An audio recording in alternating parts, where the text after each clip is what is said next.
सुप्रभात, नमस्कार, स्वागत है आप सभी का। आप देख रहे हैं सुबह 9 बजे। मैं हूं प्रीति सिंह। शुरुआत करेंगे मुख्य समाचारों के साथ। प्रधानमंत्री नरेंद्र मोदी और अमेरिकी राष्ट्रपति ट्रंप के बीच बातचीत। व्यापार, 5G तकनीक, रक्षा और ईरान समेत कई अहम मुद्दों पर चर्चा। G20 शिखर सम्मेलन से इतर भारत, जापान और अमेरिका के बीच हुई त्रिपक्षीय वार्ता। प्रधानमंत्री नरेंद्र मोदी ने हिंद प्रशांत क्षेत्र में शांति, सुरक्षा और समृद्धि को लेकर दोहराई प्रतिबद्धता। ब्रिक्स की अनौपचारिक बैठक में आतंकवाद को मिलने वाली मदद रोकने पर दिया जोर।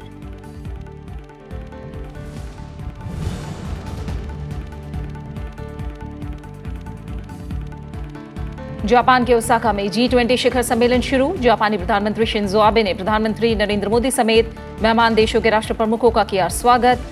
सम्मेलन में आतंकवाद, सतत विकास, जलवायु परिवर्तन और महिला सशक्तिकरण समेत महत्वपूर्ण वैश्विक मुद्दों पर चर्चा एजेंडे में शामिल।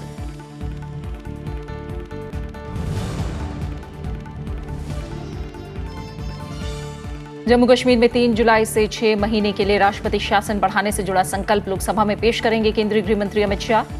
राज्य में अंतर्राष्ट्रीय सीमा के पास रहने वालों को भी वास्तविक नियंत्रण रेखा के पास रहने वालों की तरह ही आरक्षण का फायदा देने वाले विधेयक पर भी सदन में होगा विचार। राज्यसभा के एजेंडे में प्राइवेट मेंबर के संकल्प शामिल।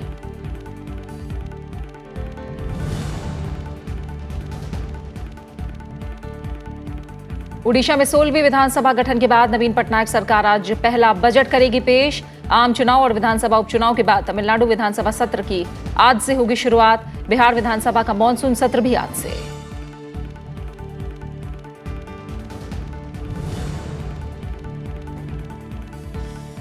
क्रिकेट विश्व कप में टीम इंडिया की जीत का सिलसिला जारी। वेस्टइंडीज को 125 रन से दी मात। 72 रन की शानदार पारी के लिए Virat Kohli man of the match.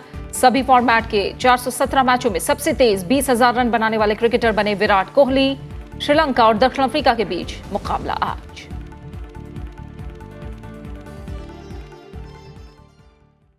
सबसे पहले प्रधानमंत्री के जापान दौरे से जुड़ी खबरें।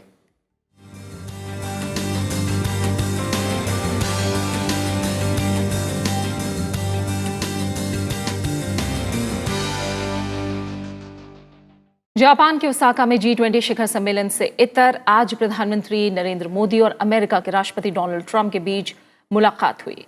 इस मौके पर दोनों देशों के बीच द्विपक्षीय वार्ता में मुख्य चर्चा ईरान, 5G, द्विपक्षीय और रक्षा संबंधों को लेकर हुई। राष्ट्रपति ट्रंप ने कहा कि भारत के साथ रिश्ते बेहतर हुए हैं। हम भारत के साथ अमेरिका की दोस्ती को एक नई ऊंचाई पर ले जाने को लेकर प्रतिबद्ध हैं। उन्होंने कहा कि हम रक्षा समेत कई क्षेत्रों में साथ मिलकर काम करेंगे। राष्ट्रपति ट्रंप ने प्रधानमंत्री नरेंद्र मोदी को चुनाव में जीत के लिए बधाई भी दी। आपका भारत के प्रति जो प्यार है उसको आपने अभिव्यक्त किया, इसके लिए मैं आपका बहुत आभारी हूं। क्योंकि वो भारत आए थे, कई विषयों पर चर्चा हुई है, मुझे अच्छा लगा। मुझे आपका जो गर्मजोशी से भरा हुआ संदेश जो उन्होंने मुझे दिया, समय की सीमा में मैं जरूर 4 विषयों पर चर्चा करना चाहूँगा। ईरान, 5G, हमारे द्विपक्षीय संबंध और रक्षा संबंध, इन विषयों पर हम जरूर चर्चा करेंगे। और भारत और अमेरिका के संबंध एक दूरगामी और सकारात्मक विजन के साथ आगे बढ़े, इसके लिए हम कमिटेड हैं और उसके लिए हम प्रयास करते रहेंगे। मैं फिर एक बार आपने समय निकाला, यहाँ मिलने का अवसर मिला, बहुत खुशी व्यक्त करता हूँ। Mr. Prime Minister, we've become great friends and our countries have never been closer. I can say that with surety, and we work together in many ways, including military. But we certainly work together on trade, and we'll be discussing trade today. You did indeed have a landslide election. That was a great election, 72%, as I understand it. And that in the United States would be called a very big victory. And you deserve it. You've done a great job pulling everybody together. You had many factions, I remember, when you first took over. 4 issues were taken up at this bilateral meeting. The issues were those related to Iran, to 5G, to trade and to defense relations. The President expressed his hope that oil prices will remain stable. He talked about what the United States was doing to ensure that stability was maintained in the Gulf, that oil prices were stable, and both sides agreed that we would remain in touch on the issue of Iran and that we would continue to have mutual discussions on how we ensure regional peace and stability. On 5G, there was a brief discussion essentially on the technical and business opportunities that this new area provides for cooperation between India and the United States. तो अमेरिकी राष्ट्रपति Donald Trump और प्रधानमंत्री नरेंद्र मोदी के बीच जो G20 summit से इतर बातचीत हुई है उसे लेकर फिलहाल हम बातचीत के लिए रुक करेंगे। अखिलेश सुमन हमारे विदेश मामलों के संपादक इस समय जापान से हमारे साथ जुड़े हुए हैं। अखिलेश, हम जानते हैं G20 शिखर सम्मेलन अपने आप में महत्वपूर्ण है, लेकिन बहुत चर्चाएं इससे इतर जो मुलाकातें हैं वो भी काफ़ी अहम है, उसे लेकर भी हैं। आज डोनाल्ड ट्रंप और प्रधानमंत्री नरेंद्र मोदी के बीच जो बातचीत हुई है, 4 अहम मुद्दे हैं। किस तरह से खास रही है ये बातचीत? देखिए, जो सबसे महत्वपूर्ण बात यह है प्रधानमंत्री नरेंद्र मोदी और डोनाल्ड ट्रंप के बीच की बातचीत में कि जो एक आशंका यह हो रही थी कि जिस तरीके से डोनाल्ड ट्रंप ने आने के पहले एक ट्वीट किया कि भारत अभी भी ज्यादा टैरिफ लगा रहा है, तो थोड़ा सा एक असहजता की स्थिति थी निश्चित तौर पे भारतीय विदेश मंत्रालय और भारतीय सरकार के बीच में भी। लेकिन प्रधानमंत्री नरेंद्र मोदी की जो बातचीत थी आज उनसे, तो उससे साफ साफ लगता है और जिस तरीके से हम लोग पहले से समझ रहे थे कि देखिए ये जो ट्रेड का मुद्दा है वो मुद्दा चल रहने वाला है और इसलिए उसको तय किया गया कि जो आगे आने वाले दिनों में ट्रेड और कॉमर्स मिनिस्टर बैठकर इस बात को सुलझाएंगे कि एक दूसरे की जो चिंताएं हैं उन चिंताओं को दूर करेंगे, किसको कितना टैक्स लेना चाहिए और सच में क्या भारत टैक्स लगा रहा है कि नहीं लगा रहा है। क्योंकि भारत का यह कहना है कि हम टैक्स दरअसल लगा नहीं रहे हैं, जो सीमा होती है उस सीमा के अंदर काम कर रहे हैं, जो डेवलपिंग कंट्रीज को टैक्स की छूट जो मिलती है उसी के अंदर काम कर रहे हैं। भारत ने अभी उनको बताने की कोशिश की है कि बहुत सारे विकसित देश हैं जो ज्यादा टैक्स लगाते हैं भारत की तुलना में। तो इस तरह से टैक्स का मामला निश्चित तौर पे अभी लगता है कि सुलझ गया है और डोनाल्ड ट्रंप इस बात को समझने में सफल हुए हैं कि भारत के साथ ये मामला अहम नहीं है, भारत के साथ जो एक दूसरा दूरगामी संबंध है और जिसके बारे में प्रधानमंत्री नरेंद्र मोदी ने इशारा किया कि 5G टेक्नोलॉजी अगर आएगी तो 5G टेक्नोलॉजी का दूसरा सबसे बड़ा जो उपभोक्ता है दुनिया में वो भारत है। बिलियन प्लस पॉपुलेशन भारत है, जो आज हर आदमी के हाथ में एक मोबाइल है, अधिकांश लोगों के हाथ में 2-2 मोबाइल है। तो ऐसे में इस उपभोक्ता को आप किस तरीके से यूज करेंगे और किस तरीके से उसको मेक इन इंडिया में बदलेंगे, इसके बारे में प्रधानमंत्री नरेंद्र मोदी ने डोनाल्ड ट्रंप को अवगत कराया और डोनाल्ड ट्रंप इस बात से सहमत हुए कि बिजनेस टू बिजनेस रिलेशनशिप के माध्यम से 5G टेक्नोलॉजी को भारत के साथ सहयोग करना चाहिए। क्योंकि अभी जो देख रहे हैं कि चीन के हुआवेई के साथ एक टकराव चल रहा है, तो उसमें प्रधानमंत्री नरेंद्र मोदी ने अपनी बातें उन्हें अच्छी तरीके से समझा दी है। बिल्कुल, और अच्छी तरह से समझा दी है। इसीलिए डोनाल्ड ट्रंप की तरफ से कहा भी गया है कि अब नई ऊंचाइयों पर भारत और अमेरिका के संबंधों को ले जाना है और दोनों नेताओं के बीच दोस्ती भी काफी अच्छी है, ये ट्रंप की तरफ से भी कहा गया। फिलहाल अखिलेश, आप बने रहिए, तमाम और मुलाकातें हैं और शिखर सम्मेलन के बारे में भी हमको बातचीत करनी है, आप हमारे साथ बने रहिए। शिखर सम्मेलन से पहले G20 में शामिल होने ओसाका पहुंचे प्रधानमंत्री नरेंद्र मोदी ने अमेरिका के राष्ट्रपति डोनाल्ड ट्रंप और जापान के प्रधानमंत्री शिंजो आबे के साथ त्रिपक्षीय मुलाकात भी की। इस मौके पर अमेरिकी राष्ट्रपति ट्रंप ने प्रधानमंत्री नरेंद्र मोदी को चुनाव में जीत की बधाई दी। राष्ट्रपति ट्रंप ने शिंजो आबे को भी बधाई दी। प्रधानमंत्री नरेंद्र मोदी ने राष्ट्रपति ट्रंप का आभार जताते हुए कहा कि जापान, अमेरिका और इंडिया मतलब जय, हम तीनों लोकतंत्र को समर्पित देश हैं। उन्होंने कहा कि हम लोकतंत्र के प्रति प्रतिबद्ध लोग हैं, हम शांति और सुरक्षा के लिए समर्पित लोग हैं। भारत सबका साथ, सबका विकास और सबका विश्वास का मंत्र लेकर आगे बढ़ा है। मैं आपका बहुत आभारी हूं कि आपने चुनाव विजय के संबंध में फिर से एक बार मुझे बधाई दी, भारत की जनता को बधाई दी। जापान, अमेरिका, इंडिया, जय। जय का हमारा सीधा सीधा मतलब हो रहा है विक्ट्री। हम तीनों लोकतंत्र से समर्पित देश, पिछली बार हम अर्जेंटीना में मिले थे और उसके बाद आज फिर से हमें मिलने का अवसर मिला है। हमारे इस फोरम को एक नई गति मिली है और इस रीजन को भी उसके कारण एक नया विश्वास पैदा हुआ है। मुझे विश्वास है कि हमारी इस मीटिंग में सार्थक चर्चाएं होगी। इंडो पैसिफिक के संबंध में हमारे कॉमन इंटरेस्ट हैं, हम इस क्षेत्र की शांति और सुरक्षा से समर्पित लोग हैं। हम लोकतंत्र के प्रति प्रतिबद्ध लोग हैं और इसलिए हम इस क्षेत्र के उज्जवल भविष्य के लिए, शांतिपूर्ण विकास के लिए पूरी तरह प्रतिबद्धता के साथ इस फोरम का भारी उपयोग कर पाएंगे। अमेरिका का ड्रीम रहा है, फिर से एक बार अमेरिका उस ग्रेट बने। जापान ने हमेशा अभिनॉमिक्स के आधार पर जापान को नई ऊंचाई देने का प्रयास किया है और भारत भी सबका साथ, सबका विकास, सबका विश्वास इस मंत्र को लेकर के और मेक इन इंडिया के मंत्र को लेकर के आगे बढ़ रहा है। हम तीनों अपने अपने तरीके से विकास की यात्रा में दुनिया में कुछ न कुछ कंट्रीब्यूट कर रहे हैं। Well, it's a great honor to be here, and with my two very good friends, we've gotten to know each other very well over the last short period of time, and you and I are going to be meeting separately after this meeting. But Prime Minister Modi, thank you very much, and congratulations on your great victory. I should say congratulations really to both, because Shinzo also had a great victory, a great electoral victory. So congratulations to both of you on the tremendous numbers, tremendous success, and tremendous popularity. You're doing a great job for your countries, and I'll see you in a little while. I look forward to it. A very good meeting. It was a short but very productive meeting, and the main topic of discussion was the Indo-Pacific, about how the three countries can work together in terms of connectivity, in terms of infrastructure, in terms of ensuring that peace and security is maintained, and in terms of working together to build upon this new concept. So that it is for the benefit of the region as a whole and for the three countries, of course. So, वहीं G20 शिखर सम्मेलन से इतर प्रधानमंत्री नरेंद्र मोदी ने BRICS देशों के नेताओं के साथ बैठक की। प्रधानमंत्री नरेंद्र मोदी ने रूस, चीन, ब्राजील और दक्षिण अफ्रीका के नेताओं के साथ अहम मुद्दों पर विचार विमर्श किया। ब्रिक्स देशों के नेताओं को संबोधित करते हुए प्रधानमंत्री ने 3 प्रमुख चुनौतियों का जिक्र किया।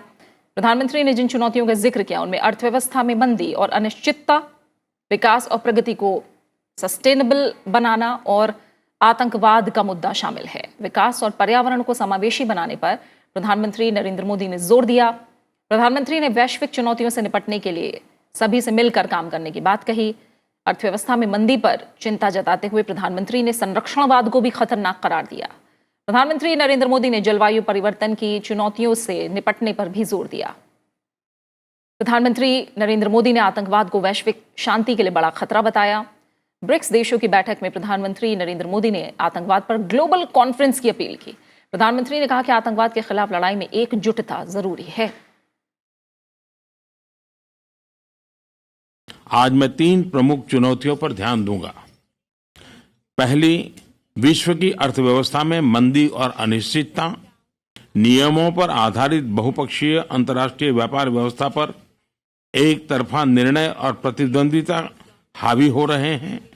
दूसरी ओर संसाधनों की कमी इस तथ्य को में झलकती है कि इमर्जिंग मार्केट इकोनॉमीज में इंफ्रास्ट्रक्चर में निवेश के लिए अंदाजन $1.3 ट्रिलियन की कमी है। दूसरी बड़ी चुनौती है विकास और प्रगति को समावेशी, सस्टेनेबल बनाना। तेजी से बदलती हुई टेक्नोलॉजी जैसे कि डिजिटलाइजेशन और क्लाइमेट चेंज सिर्फ हमारे लिए ही नहीं, आने वाली पीढ़ियों के लिए भी चिंता का विषय है। विकास तभी सही मायने में विकास है जब वो असमानता घटाएं और सशक्तिकरण में योगदान दें। आतंकवाद सारी मानवता के लिए सबसे बड़ा खतरा है। यह निर्दोषों की जान तो लेता ही है, आर्थिक प्रगति और सामाजिक स्थिरता पर बहुत बुरा असर भी डालता है। हमें आतंकवाद और जातिवाद को समर्थन और सहायता के सभी रास्ते बंद करने होंगे। हमारे विदेश मामलों के संपादक अखिलेश सुमन जापान के ओसाका से हमारे साथ जुड़े हुए हैं। अखिलेश, ये जो दोनों अहम बैठकें हुई, एक जय जापान, अमेरिका और इंडिया, और साथ ही ब्रिक्स देशों के नेताओं के साथ, ये किस तरह से अहम रही? हम जानते हैं कि जो जापान और अमेरिका के साथ त्रिपक्षीय वार्ता हुई, छोटी थी, बहुत छोटी मुलाकात थी, लेकिन काफी फलदायी रही। वहीं ब्रिक्स में भी तमाम अहम मुद्दों पर जोर दिया गया प्रधानमंत्री की तरफ से। देखिए, जय जो सबसे बड़ी बात यह है कि जय अमेरिका, भारत और जापान का संगठन है। तीनों दुनिया के बहुत ही प्रभावी लोकतंत्र हैं। भारत सबसे बड़ा लोकतंत्र, अमेरिका अब दुनिया का सबसे पुराना लोकतंत्र और जापान एक ऐसा देश है जिसने दुनिया के देशों को सबसे ज्यादा मदद की। एक एक एशिया में कहें कि एशिया में ग्रोथ का इंजन, सबसे पहला इंजन जापान बना। तो इन तीनों को मिलकर एक जो खास करके जो हिंद प्रशांत में जो एक चल रही है चीन की हेठी कि वो पूरे समुद्र के एक हिस्से को ही कब्जा करने की जो पूरी नीति है, उसके खिलाफ एक बात बन रही है और उसके खिलाफ ये तीनों देश शामिल हुए हैं एक साथ। और उसके अलावा अन्य देशों को भी मिलाने की बात है कि प्राकृतिक संसाधन पे दुनिया का जो सामान्य जो सामान जिसका अधिकार है उस पर आप कब्जा करेंगे तो इस तरह की बातें नहीं चलेंगी। तो एक तरह से एक नियमबद्ध जो व्यवस्था होती है दुनिया में प्राकृतिक संसाधनों पे, उसके लिए एक ये संगठन खड़ा किया गया है। लेकिन साथ में यह भी कहा गया है कि अगर आप अपनी जो आपके पास जो संपदा है, मतलब अमेरिका और जापान के पास, उस संपदा को आप जो सदस्य मित्र देश हैं उनके विकास में नहीं लगाएंगे तो इस तरह के संगठन का कोई मतलब नहीं है और नहीं आप इस तरह की चुनौतियों का मुकाबला कर सकते हैं। तो जय का यह मतलब है भारत के लिए। दूसरी बात यह है कि ब्रिक्स में जो है, ब्रिक्स जो एक बिल्कुल जय के उल्टा संगठन है जो कहते हैं कि सीधे अमेरिका के खिलाफ खड़ा। लेकिन भारत की इसकी समानता यह है कि भारत भी बहुध्रुवीयता में विश्वास करता है। भारत भी मल्टीपोलर वर्ल्ड चाहता है कि एक किसी देश का दबदबा नहीं हो और इसमें भारत चीन और रूस के साथ है, साउथ अफ्रीका, ब्राजील के साथ है। लेकिन जिस तरीके से ब्रिक्स की एक सीमा बन जाती है, एक सीमा बन जाती है कि आतंकवाद पे वो उस तरीके से मुखर आलोचना नहीं कर पाता अपने राजनीतिक कारणों से, जिसके चलते ब्रिक्स उस तरीके से आगे नहीं बढ़ रहा है। लेकिन फिर भी प्रधानमंत्री नरेंद्र मोदी ने 5 सूत्री कार्यक्रम सुझाए व्यापार और के मामले में कि किस तरह से व्यापार में टकराहट को रोका जा सकता है। और उन्होंने यह भी कहा कि आतंकवाद के मामले में अंतर्राष्ट्रीय सम्मेलन आयोजित हो, जिसकी बिल्कुल एक बार फिर इस बात पर जोर दिया है जी कि आतंकवाद के खिलाफ भी एकजुटता ब्रिक्स देशों को जरूर दिखानी होगी। फिलहाल बहुत बहुत शुक्रिया आपका अखिलेश सोमन हमारे साथ जुड़ने के लिए और इस तमाम जानकारी को हम तक जापान से पहुंचाने के लिए बहुत बहुत शुक्रिया। जापान के ओसाका में प्रधानमंत्री नरेंद्र मोदी ने सऊदी अरब के क्राउन प्रिंस मोहम्मद बिन सलमान के साथ द्विपक्षीय बैठक की। इस दौरान दोनों नेताओं के बीच कई अहम मुद्दों पर चर्चा हुई है।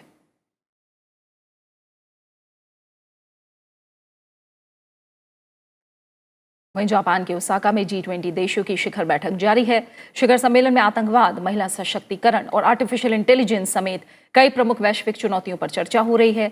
शिखर सम्मेलन में मुक्त व्यापार और आर्थिक वृद्धि, वैश्विक अर्थव्यवस्था, कराधान, वित्त, डिजिटल अर्थव्यवस्था और कृत्रिम मेधा, समावेशी और स्थिर विश्व, ऊर्जा और पर्यावरण, गुणवत्ता वाले बुनियादी ढांचे, वैश्विक स्वास्थ्य, जलवायु परिवर्तन, समुद्री प्लास्टिक कचरे जैसे मुद्दों पर विचार विमर्श होने की उम्मीद है।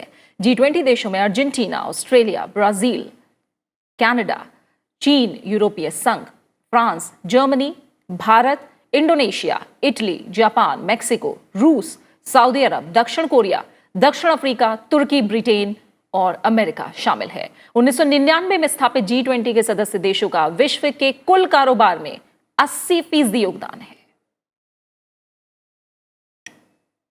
G20 शिखर सम्मेलन की शुरुआत ओसाका में हो चुकी है और इसमें जो खास मुद्दे हैं G20 में, वो खास मुद्दे 8 हैं, जिनमें कि विमेन एम्पावरमेंट से लेकर क्लाइमेट चेंज से लेकर अंतर्राष्ट्रीय व्यापार के नियमन से संबंधित मुद्दे हैं। जो 4 महत्वपूर्ण मुलाकातें होनी है आज, उन 4 महत्वपूर्ण मुलाकातों में Modi Trump meeting, Xi Jinping Trump meeting, Putin Trump meeting और आबे ट्रंप मीटिंग है। G20 को अंतर्राष्ट्रीय मुद्दों पर एक तरीके से कहा जा सकता है कि विस्तारित सुरक्षा परिषद है, या एक तरह से यह भी कहा जा सकता है कि छोटा सा मिनी संयुक्त राष्ट्र है।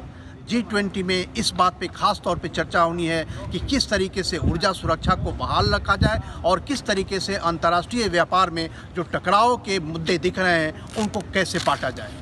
2 दिनों तक चलेगा ये सम्मेलन और 4 सत्रों में ये खत्म होगा और प्रधानमंत्री नरेंद्र मोदी 2 सत्रों में अपने विचार व्यक्त करेंगे। राज्यसभा टेलीविजन के लिए कैमरा पर्सन प्रशांत कर्माकर के साथ ओसाका से मैं अखिलेश सुमन।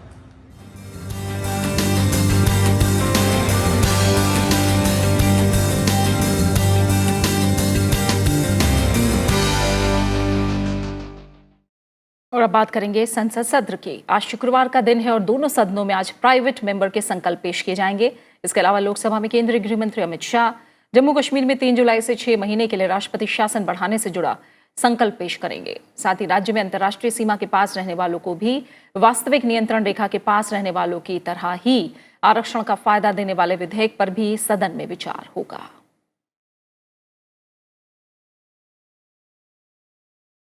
इसके अलावा लोकसभा में आधार अधिनियम 2016 और भारतीय तार अधिनियम 1885 और धन शोधन निवारण अधिनियम 2002 का और संशोधन करने वाले आधार और अन्य विधियां संशोधन विधेयक 2019 पर आज विचार होगा।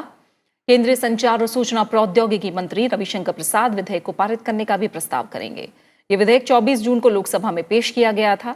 संसद की मंजूरी मिलने के बाद ये विधेयक इस संबंध में सरकार की ओर से लाए गए अध्यादेश की जगह लेगा। संशोधन में आधार कानून के प्रावधानों के उल्लंघन को लेकर इकाइयों पर 1 करोड़ रुपए तक का जुर्माना लगाने का प्रस्ताव किया गया है।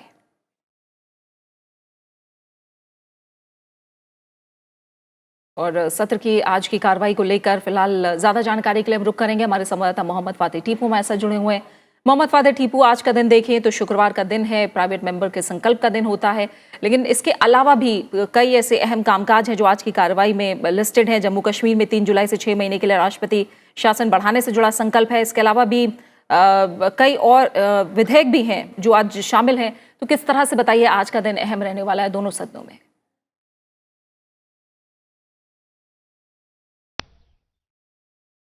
जी प्रीति, बिल्कुल संसद के इस हफ्ते का आज आखिरी दिन है। भोजनावकाश के बाद जो निजी विधेयक हैं उनको लाया जाएगा दोनों सदनों में, लोकसभा राज्यसभा दोनों में। उसके अलावा जम्मू कश्मीर में जो राष्ट्रपति शासन की चूंकि कैबिनेट मंजूरी दे चुकी है इसको बढ़ाने के लिए, तो 3 जुलाई को इसका कार्यकाल ख़त्म हो रहा है। तो अमित शाह, गृह मंत्री अमित शाह लोकसभा में इससे जुड़ा जो प्रस्ताव है वो पेश करेंगे और जो ताज़ा हालात जम्मू कश्मीर पे उसको लेके चर्चा करेंगे। देखिए, अगर आप सत्र में इधर पिछले 4-6 दिनों की आप बात करेंगे, पूरे सत्र की आप बात करेंगे, तो बहुत सार्थक बहसें हुई हैं लोकसभा राज्यसभा दोनों में। और कल भी होम्योपैथिक से जुड़ा एक बिल, बड़ा ही अहम बिल, उसको लोकसभा ने पास किया। SEZ से जुड़ा एक बिल राज्यसभा ने पास किया। उसके अलावा क्लाइमेट चेंज को लेकर के कॉलिंग अटेंशन मोशन के जरिए तमाम सांसदों ने एक बड़ी सार्थक बहस की है। और जो नए सांसद इस लोकसभा में चुन करके आए हैं वो प्रश्नकाल के माध्यम से तमाम जो जन समस्याएं हैं, जन सरोकार से जुड़े मुद्दों को वो संसद में उन्होंने उठाया और उनको बड़े ही तसल्लीबख्श जवाब दिए गए। तो कहने का फिलहाल आज जो दिन है प्रीति, वो उसमें प्राइवेट मेंबर्स का जो दिन है और इसमें जो तमाम जो अहम जो मसले मसाइल हैं उसकी चर्चा की जाएगी। बिल्कुल उम्मीद है कि आज भी कार्रवाई सुचारू तरीके से चलेगी और अच्छा कामकाज हमें दोनों सदनों में देखने को मिलेगा। फिलहाल बहुत बहुत शुक्रिया मोहम्मद फातिह टीपू आपका हमारे साथ जुड़ने के लिए, उस जानकारी को हम तक पहुंचाने के लिए। वहीं ओडिशा की बात करें तो नवीन पटनायक सरकार वित्त वर्ष 2019-20 के लिए अपना वार्षिक बजट आज पेश करेगी। विधानसभा का बजट 2 चरणों में, बजट सत्र 2 चरणों में होगा। विधानसभा चुनाव के बाद राज्य विधानमंडल का पहला सत्र 25 जून से शुरू हुआ और इसका पहला हिस्सा 3 जुलाई तक चलेगा। विधानसभा के बजट सत्र का दूसरा हिस्सा 12 जुलाई से 8 अगस्त तक चलेगा।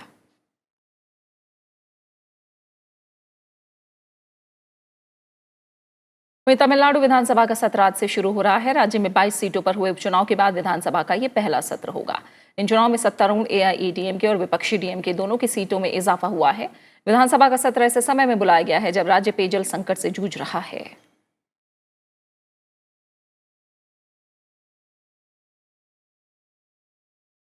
साथ ही बिहार विधानमंडल का मानसून सत्र भी आज से शुरू हो रहा है जो 26 जुलाई तक चलेगा। सत्र के विपक्ष ने कई मुद्दों पर सरकार को घेरने की रणनीति बनाई है, इसलिए हो सकता है कि इस सत्र के दौरान गतिरोध भी देखने को मिले। खासकर मुजफ्फरपुर में दिमागी बुखार से बच्चों की मौत का मुद्दा विपक्ष उठाने की तैयारी में है।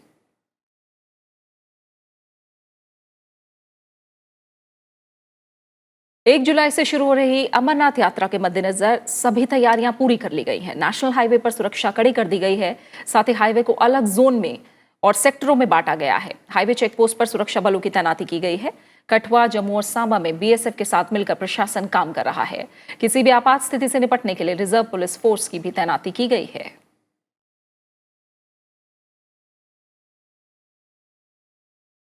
जैसा कि आपको पता है, जम्मू प्रोविंस में यात्रा 5 डिस्ट्रिक्ट से होकर गुजरती है। यात्रा के शक्ल में जम्मू से उधमपुर और उसके बाद रामबन, और जो यात्री हैं वो कठुआ से, लखनपुर से एंटर होते हैं और जम्मू को आते हैं सांबा के डिस्ट्रिक्ट से होते हुए।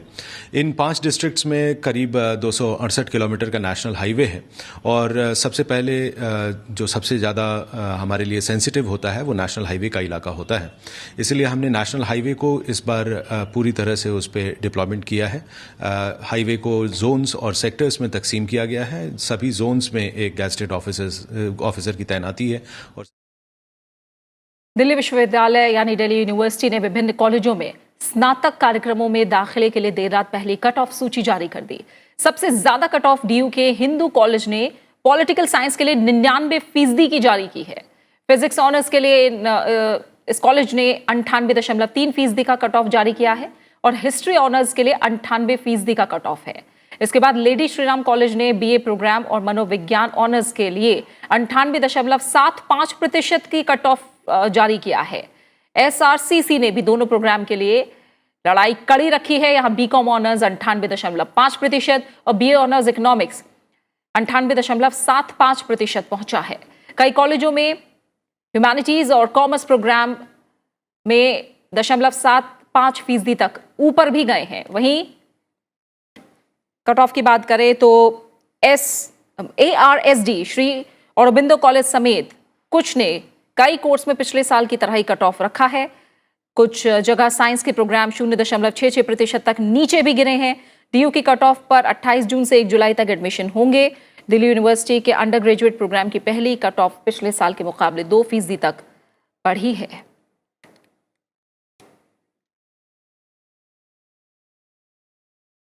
सूक्ष्म लघु और मध्यम उद्यम मंत्री नितिन गडकरी ने कहा है कि ये विभाग देश की प्रगति के लिए बेहद अहम विभाग है। राजधानी दिल्ली में SME अवार्ड में कंपनियों, उद्योग जगत में बेहतरीन प्रदर्शन करने वाले लोगों को सम्मानित करते हुए उन्होंने कहा कि देश को नई टेक्नोलॉजी और नए आइडियाज के साथ जोड़ना चाहिए। इसके लिए विदेश की टेक्नोलॉजी आइडियाज से सीखना चाहिए। उन्होंने कहा कि फिलहाल MSME देश की 29% GDP में हिस्सेदारी की कई वजह हैं, लेकिन आम वाले सालों में इसे 50% तक पहुंचना है।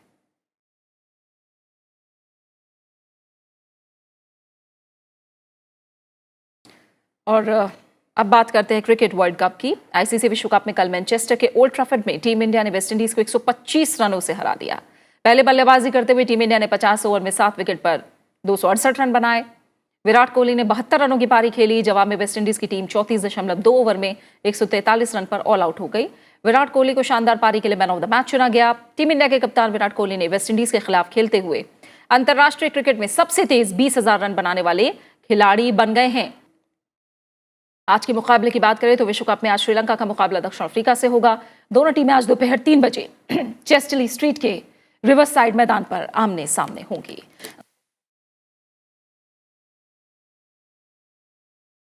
और इसी के साथ फिलहाल सुबह 9 बजे की खबरों में इतना ही। छोटे से ब्रेक के बाद देखिए ब्रेकफास्ट न्यूज। नमस्कार।